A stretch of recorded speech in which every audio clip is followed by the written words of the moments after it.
Assalamualaikum warahmatullahi wabarakatuh. Salam sejahtera untuk kita semuanya. Nah, jumpa lagi dengan saya bersama dengan Psikologi Menjawab.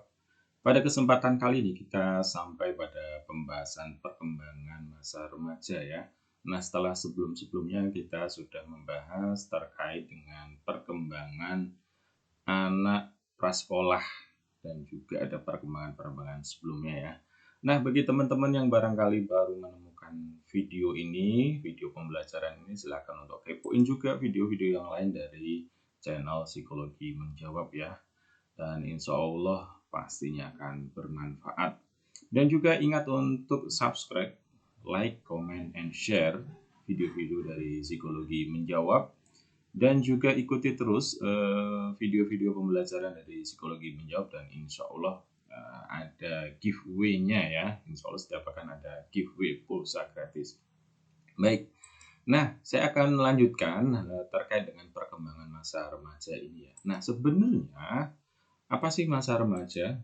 Nah, ini ada istilah-istilah yang umum dikenal ya kalau berbicara terkait dengan remaja. Yang pertama adalah masa remaja itu biasanya dikenal dengan masa transisi. Jadi masa perantara ya, perantara antara apa? Antara masa anak-anak dan dewasa. Di sini ada ada orang-orang yang menganggap bahwa dari sisi fisik ya, bahwa remaja itu ya sudah dianggap sebagai orang yang dewasa, yang kemudian dia tanggung jawabnya sudah berbeda dan tidak diperlakukan lagi seperti anak-anak ya. Misalnya di masyarakat itu untuk remaja-remaja yang sudah SMP atau SMA, kalau di kampung-kampung itu ada aktivitas misalnya sinoman ya. Jadi membantu orang yang punya gawe, mereka sudah terlibat. Atau misalnya di Karang Taruna, mereka juga sudah terlibat karena sudah tergolongnya adalah orang dewasa, atau di sini istilahnya adalah pemuda ya. Terus kemudian masa remaja juga dikenal dengan istilah storm and stress. Nah, ini menurut Stanley Hall ya. Dia adalah seorang tokoh psikologi yang memiliki fokus di dalam pembahasan kepribadian.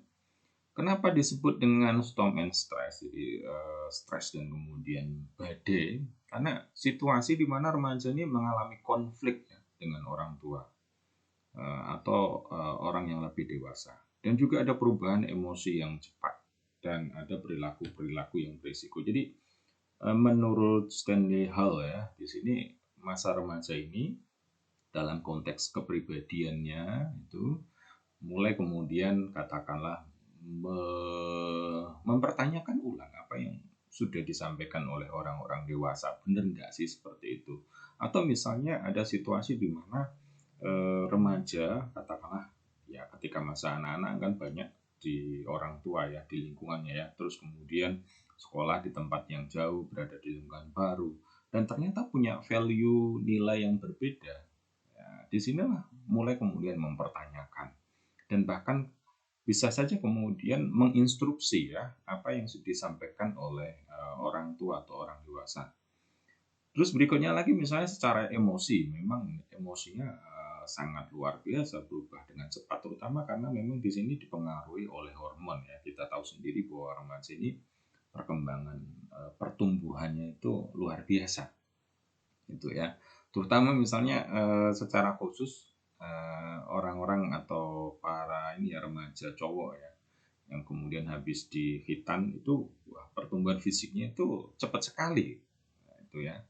Terus kemudian perilaku berisiko. Nah, perilaku berisiko ini muncul di mana nanti kita akan bahas secara lebih jauh ya. Misalnya remaja karena mereka ingin diakui, ingin diterima oleh kelompok, lalu kemudian mereka melakukan perilaku-perilaku yang sebenarnya berisiko, baik itu ke diri sendiri bahkan sampai kemudian hukum ya. Terus masa remaja biasa juga disebut dengan masa pencarian jati diri, bahkan juga ada filmnya ya. Kita jadi ingat apa yang sudah disampaikan oleh Erik Erikson ya, dan juga kita sudah bahas di materi sebelumnya, yaitu masa di mana di sini ada pencarian ya, identitas. Kalau kemudian remaja tidak menemukannya mereka akan mengalami kebingungan. Sebenarnya saya ini siapa gitu? Apa sih kelemahan saya? Apa kelebihan saya?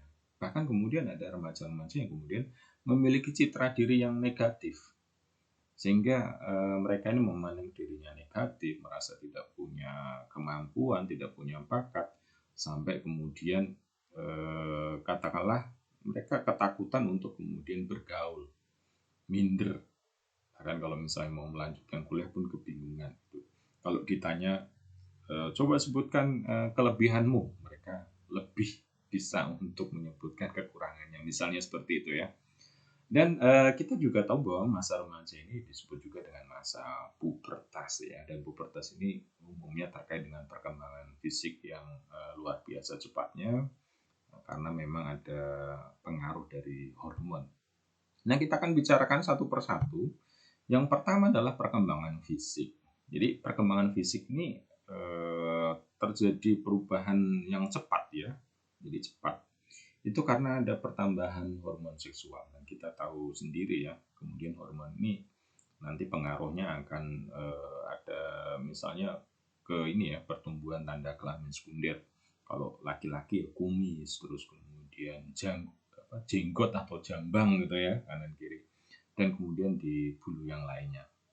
Nah, ini juga ada yang memang katakanlah ini bahkan ya gitu ya. Misalnya mengidolakan seperti pemain sepak bola yang punya jambang. Ada yang kemudian mereka berusaha menggunakan semacam obat penumbuh jambang gitu ya. Atau mungkin ada itu yang teman itu dulu pakai apa itu ya. Terus pokoknya pakai sesuatu yang alami lah seperti itu. Ada juga ya. Nah, dampaknya di sini pertumbuhan yang cepat ini terkadang ada yang tidak siap gitu. Ya, ini akibatnya ini nanti ke kepercayaan diri. Misalnya adalah karena memang mungkin hormonnya dia itu dominan atau banyak, fisiknya itu jadi lebih katakanlah tumbuhnya lebih cepat dan kemudian ukurannya itu lebih dibanding yang lainnya. Atau bahasa kita misalnya adalah bongsor gitu ya. Nah, itu kadang ketika kemudian remaja tidak siap dengan itu dan lingkungan katakanlah tidak langsung bisa menerima, di situ bisa aja muncul kemudian tidak percaya diri karena merasa bahwa ini paling paling besar sendiri gitu ya. Atau dengan ukuran fisik yang sudah besar gitu ya. Tentu ini perlakuannya oleh lingkungan sosial juga berbeda gitu. Walaupun mungkin secara kognitifnya tidak seperti itu. Kan ada yang demikian ya. Dan ada juga yang mungkin secara fisik karena hormonnya tidak banyak sehingga ada semacam ya tidak cepat, itu juga kemudian berpengaruh ya. Atau kemudian saking cepatnya kemudian itu berpengaruh ke wajah, misalnya ada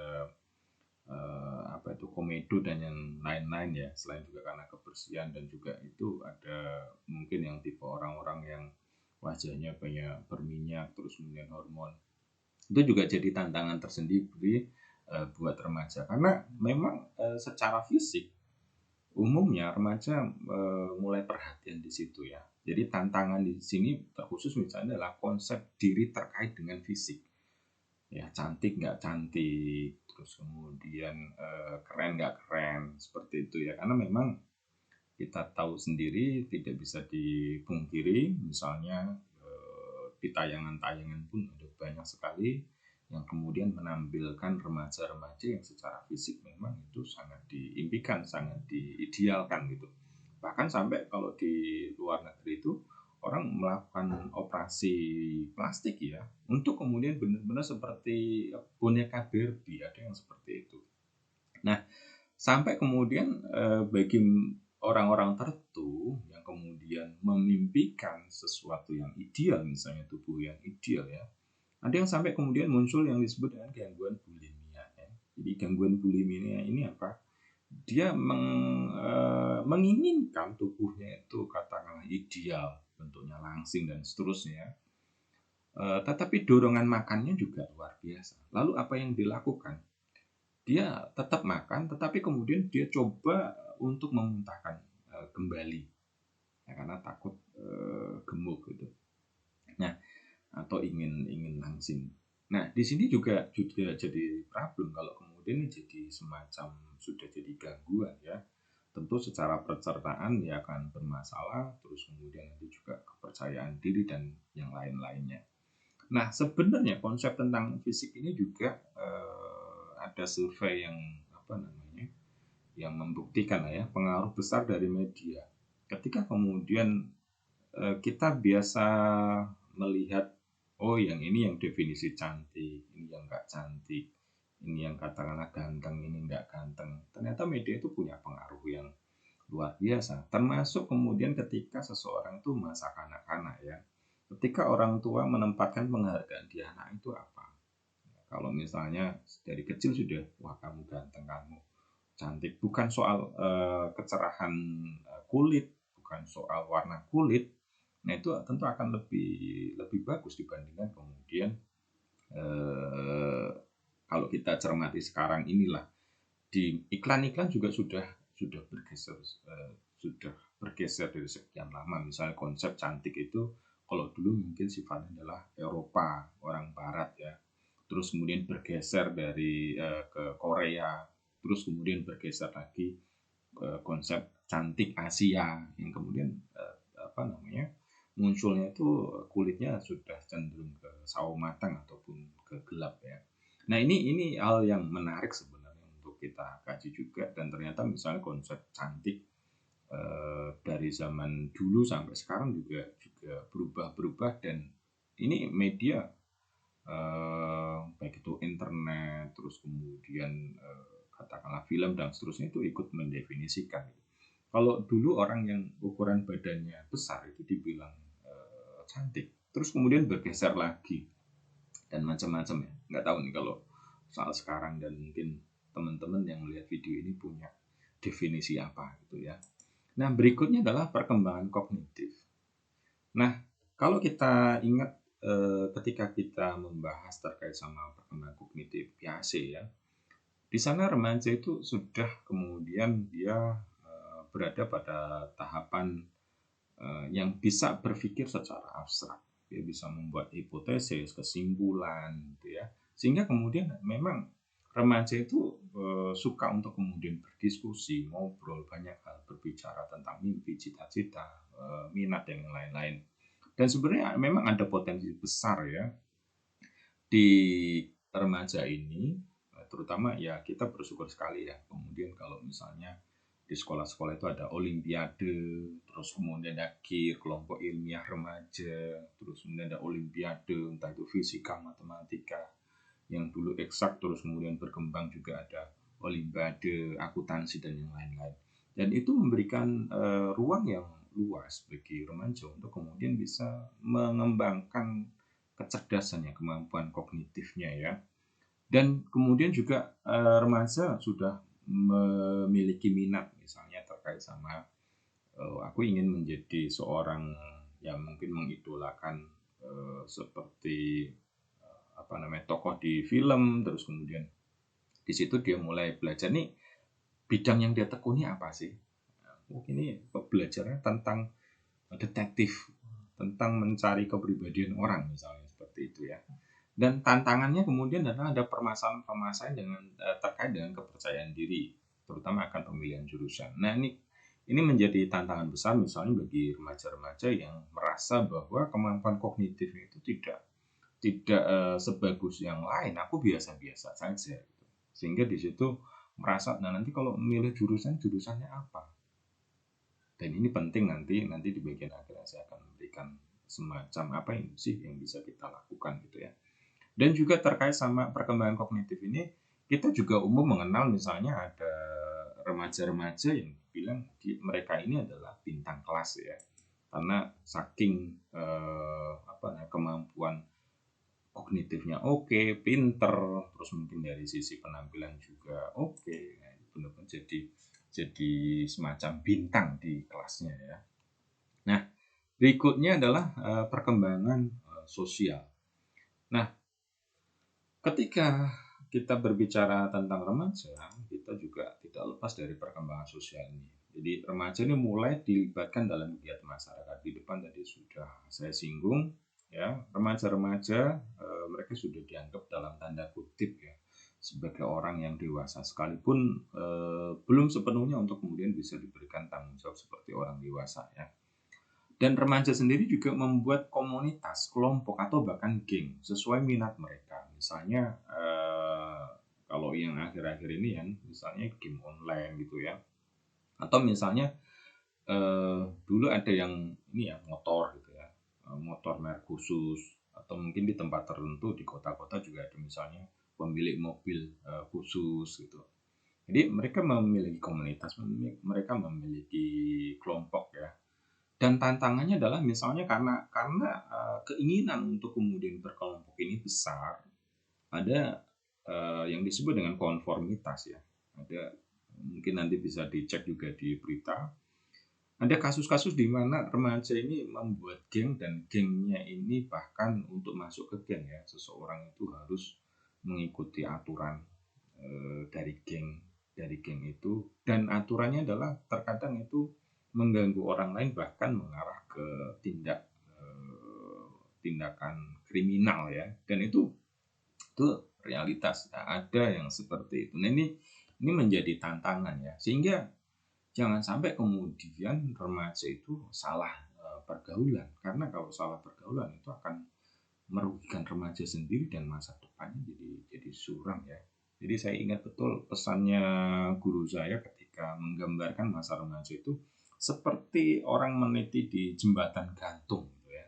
Ini harus selamat, kalau nggak selamat nanti nggak akan sampai ke tujuan gitu. Dan ada yang bilang bahwa sukses di masa depan itu ditentukan oleh masa remaja, apa yang dilakukan oleh masa remaja. Dan itu kalau kita pikir secara mendalam betul juga gitu ya. Masa remaja itu ketika SMP, SMA, ketika SMP kita serius nanti dapat sekolah yang favorit, di SMA yang favorit. Ketika kita di SMA serius kita dapat kuliah di tempat yang favorit, jurusan favorit, sehingga di situ memberikan peluang yang besar untuk kemudian secara karir. Ini benar juga logikanya seperti itu ya. Dan banyak remaja yang lebih memilih cerita permasalahan pada temannya dibanding orang tua atau psikolog. Nah ini saya pernah melakukan survei di satu tempat ya, terkait sama remaja, permasalahan mereka apa gitu. Itu ada juga yang masalahnya adalah pernah dibully, bahkan pernah menjadi pelaku bullying gitu. Dan ada studi yang menyebutkan bahwa mereka-mereka yang melakukan perilaku bullying itu karena ketika kecil menjadi dalam tanda kutip ya korban bullying juga, entah itu di rumah atau di sekitarnya, sehingga kemudian ketika remaja mereka menjadi pelaku. Nah, ini menjadi catatan penting juga ya. Dan remaja itu ternyata ketika punya masalah mereka itu lebih memilih cerita ke temennya, bukan ke orang tua, karena memang kadang orang tua itu satu tidak punya waktu, dua tidak semua orang tua bisa mendengarkan ya. Mereka bahkan katakanlah kalau punya salah itu menjas, langsung kemudian menasihati begini-begini. Apa nih yang sudah ayah bilang, apa yang sudah ibu bilang, dan seterusnya.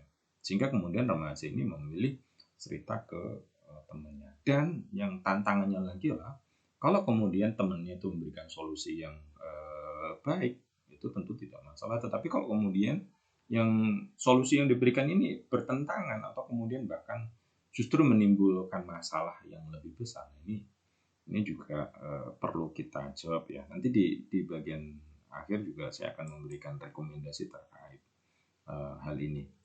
Terus berikutnya perkembangan emosional ya. Jadi masa muda ini ada yang juga bilang, kalau nggak salah lagunya Bang Roma ya, masa muda lah masa yang berapi-api.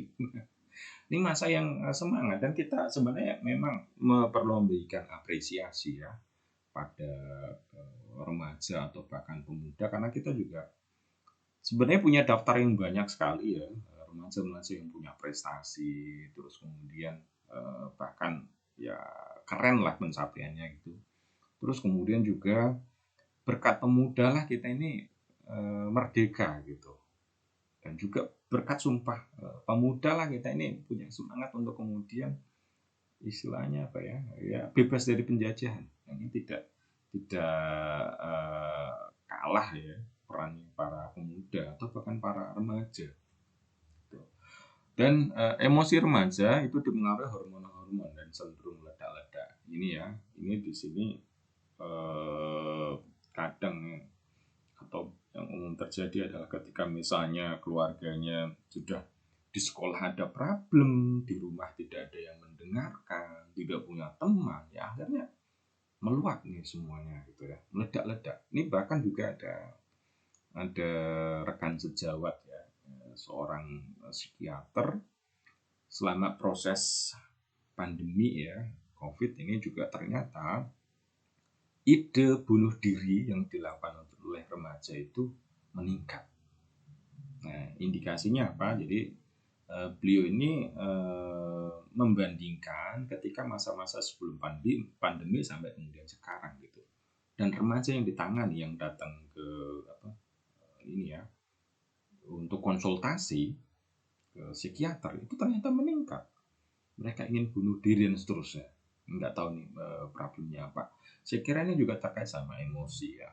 Terus kemudian kita tahu misalnya juga eh, ada tawuran, terus kemudian menentang orang tua bahkan berkelahi. Ya ini karena emosi yang meledak-ledak ya.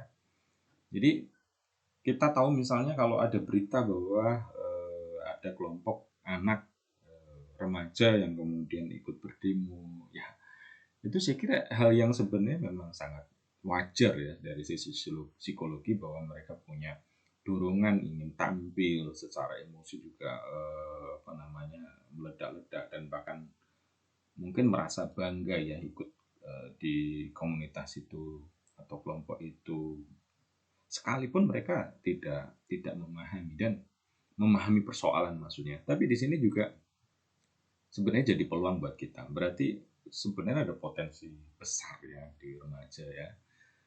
Dan ada juga misalnya karena perkelahian karena merasa tersinggung, karena tersinggung harga dirinya, atau mungkin sebenarnya maksudnya baik dari guru ingin mengingatkan, tetapi mungkin caranya tidak diterima oleh remaja. Dan bahkan ada kasus-kasus di mana misalnya guru katakanlah dicegat oleh remaja atau muridnya, lalu kemudian terjadi tindak kekerasan gitu ya. Dan ini saya kira perlu jadi perhatian ya. Hal lain yang tidak kalah penting adalah mulai muncul suka dengan lawan jenis, ini jatuh cinta. Walaupun orang bilang ini cinta monyet gitu ya, nggak tahu istilah cinta monyet itu dari mana ya.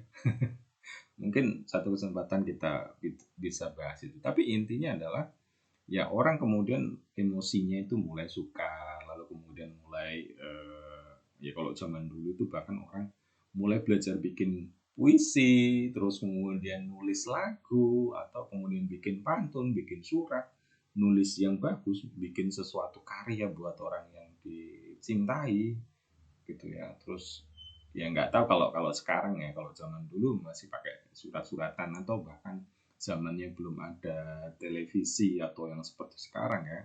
Orang pakai radio mengirim pesan ke orang yang dia suka gitu ya, titip salam dan kemudian dibales via radio juga, dan itu sesuatu yang apa namanya yang sudah luar biasa gitu. Dan orang yang jatuh cinta biasanya punya kreativitas ya, atau misalnya surat-suratan dia mengutip pantun atau mungkin kata-kata puitis terus dibalas lagi. Nggak tahu kalau kalau sekarang ya di era yang sudah digital ini apakah mungkin kirim WA atau ya nggak tahu lah ya, mungkin ini juga perlu dilakukan studi ya. Nah, tantangannya jika emosi itu tidak kelola dengan baik ini akan merugikan remaja sendiri jelas, dan bahkan itu tadi kalau sudah sampai ke kasusnya kriminal berurusan dengan hukum itu kan tentu akan merugikan remaja ya. Remaja mestinya ya bersekolah, meniti karir gitu ya, harus berurusan sama hukum, ini kan juga jadi tantangan. Jadi perlu untuk kemudian kalau Anda adalah remaja, pikirkan baik-baiklah itu. Kalau Anda adalah orang tua di sini, pastikan bisa mendampingi remaja. Kalau Anda siapapun itu, ya bersama-sama lah ya. Bagaimana kita bisa mengawal remaja ini biar kemudian masa depannya itu cerah gitu ya. Nah, Berikutnya adalah perkembangan moral ataupun spiritual. Nih, remaja juga mulai mempertanyakan tadi sudah saya singgung terkait sama value nilai-nilai yang ada. Terus kemudian ada yang kemudian karena punya permasalahan ya remaja ini di sekolah ataupun dengan orang tua lalu melakukan coping stress. Dengan apa? Dengan kemudian mendekatkan diri. Nah, ini juga jadi semacam keuntungan ya. Ada orang-orang yang kemudian bertransisi jadi lebih baik karena punya masalah lalu kemudian dia mendekatkan diri dalam ibadah lalu kemudian dia lebih baik jadi berprestasi. Nah, yang jadi tantangan adalah kalau kemudian punya masalah lalu dia lari ke hal-hal yang nggak bagus gitu. Ke minum-minuman, ke pergaulan sehingga yang terjadi adalah ya bukannya selesai masalahnya tetapi kemudian timbul masalah berikutnya dan ini juga saya kira jadi hal yang menarik untuk kita perhatikan ya. Lalu kemudian juga kenapa sih ada mungkin remaja yang kemudian bertindak keras dan seterusnya karena mereka juga mengidolakan mulai meniru tokoh-tokoh ya. Bagi ya itu semua terkait sama problem yang dialami ya. Kalau mungkin dia urusannya ketidakadilan, dia akan mencari tokoh yang kemudian dia berjuang untuk mendapatkan keadilan. Kalau mungkin masalahnya adalah cinta, dia akan mencari dan belajar itu. Nah ini perlu juga untuk kita perhatikan bersama ya. Dan tantangannya adalah kalau ternyata yang ditutur itu tokoh yang katakanlah nggak pas tidak diterima di yang lain itu tentu akan jadi problem juga. Nah, bagaimana kemudian cara kita untuk memberikan dukungan ke remaja? Setidaknya saya menyampaikan ada 4 poin ya. Walaupun sebenarnya juga banyak yang kita bisa lakukan. Yang pertama adalah peer support. Bagaimana kita membuat kelompok untuk bisa kemudian mensupport ya remaja. Nah, ini akan bermanfaat untuk remaja misalnya berupa apa? Pelatihan konseling untuk teman sebaya. Karena tadi berangkat dari fakta bahwa remaja itu kalau punya masalah itu sharing dengan temannya dan tidak semua teman memiliki bekal untuk kemudian bisa mendengarkan, memberikan solusi. Sehingga saya kira jadi kesempatan yang besar bagi sekolah-sekolah untuk melakukan ini ya pelatihan konseling untuk teman sebaya. Bagaimana sih mereka ini dilatih untuk bisa mendengarkan, untuk memahami ya sesama teman kan gitu kan ya. Dan saya bersama tim pernah melakukan ini dan di sejumlah sekolah juga sebenarnya ada ini ya, tapi mungkin nggak semuanya juga aktif. Dan saya kira penting peranannya untuk kemudian nih, terutama yang SMA SMA ya, mereka nanti akan membantu mensupport sehingga sekaligus itu juga nanti penting buat katakanlah mengantisipasi meminimalkan hal-hal yang nggak bagus yang ada mungkin kenakalan remaja atau mungkin perilaku terkait bolos dan yang lain-lainnya. Terus kemudian berikutnya adalah yang tidak kalah penting itu program bimbingan karir bagi remaja ya. Ini memberikan kesempatan bagi mereka mengenal minat, potensi, cita-cita. Jadi terkadang masih ada mindset ketika orang melakukan konseling itu adalah mereka akan dihukum atau mereka datang ke ruang konsultasi itu karena ada problem. Nah ini mindset ini saya kira harus diubah dan image-nya juga harus diubah juga bahwa orang datang untuk konseling itu ya bukan karena punya masalah tapi mereka ingin kenal minatnya, potensinya. Mereka ingin sharing, bahkan mungkin mereka ingin menyampaikan ide-ide yang nggak melulu harus itu sifatnya adalah permasalahan. Nah itu kadang yang juga perlu kita dorong ya. Dan misalnya juga saya perlu sampaikan ini juga karena misalnya kayak mindsetnya pandangannya bahwa psikolog itu nangani hal-hal yang orang itu gangguan jiwa seterusnya. Sebenarnya nggak juga seperti itu ya. Bisa aja kemudian jadi tempat sharing, kenal minat, potensi. Ya, oke. Dan buat orang tua, dukungan orang tua itu penting luar biasa ya. Karena tadi ya, kenapa sih anak milih, remaja milih sharing ke temennya itu juga jadi perhatian juga ya. Ya jangan-jangan dari sisi waktu orang tua juga kurang. Sebenarnya secara logika ya wajar karena orang tua harus bekerja, beraktivitas dan kalau mereka ngurusi itu dan anak kan sudah dewasa memang seperti itu ya. Tapi setidaknya ada waktu-waktu menjaga komunikasi dengan remaja itu juga penting ya untuk kemudian dilakukan orang tua. Terus kemudian komunitas produktif bagi remaja. Nah ini saya kira peranannya masyarakat ya, bagaimana kemudian remaja ini bisa dilatih sosial kemasyarakatannya dalam bentuk komunitas ya. Misalnya bentuknya adalah entah itu remaja masjid atau mungkin nggak tahu kalau di gereja itu istilahnya apa ya, atau mungkin di tempat ibadah yang lain tuh apa, yang itu intinya adalah mewadai para remaja ya, atau misalnya Karang Taruna, atau mungkin juga organisasi-organisasi, sekaligus itu saya kira penting peranannya untuk kemudian melatih soft skill dan juga life skill ya, ketika mereka hidup di masyarakat mereka akan bisa terlatih, dan kemudian ketika nanti misalnya mereka kuliah itu akan memiliki kesiapan, sudah terbiasa berkomunikasi dengan orang yang baru gitu ya, terus mengelola orang lain, terus kemudian memanage waktu dan yang lain-lain. Saya itu penting ya. Dan mungkin bagi siapa aja yang melihat video ini, mungkin ingin bekerja sama, ingin membuat ini, saya kira psikologi menjawab ataupun saya terbuka untuk kemudian bisa support ya apa yang bisa kita kerjakan seperti itu. Baik, demikian dari saya, demikian paparan saya juga ya terkait sama perkembangan masa remaja. Sekalipun Anda mungkin yang melihat tidak bukan lagi remaja atau belum remaja ya, tetap semangat dan mari kita berikan support ya ke para remaja, karena mereka adalah harapan dari orang tua, harapan dari bangsa ini juga gitu ya. Baik, terima kasih dari saya. Saya ingatkan lagi untuk subscribe channel ini, channel Psikologi Menjawab. Like, comment, and share. Bagikan ke teman-teman, ataupun saudara, ataupun keluarga yang membutuhkan. Terima kasih. Demikian dari saya. Assalamualaikum warahmatullahi wabarakatuh.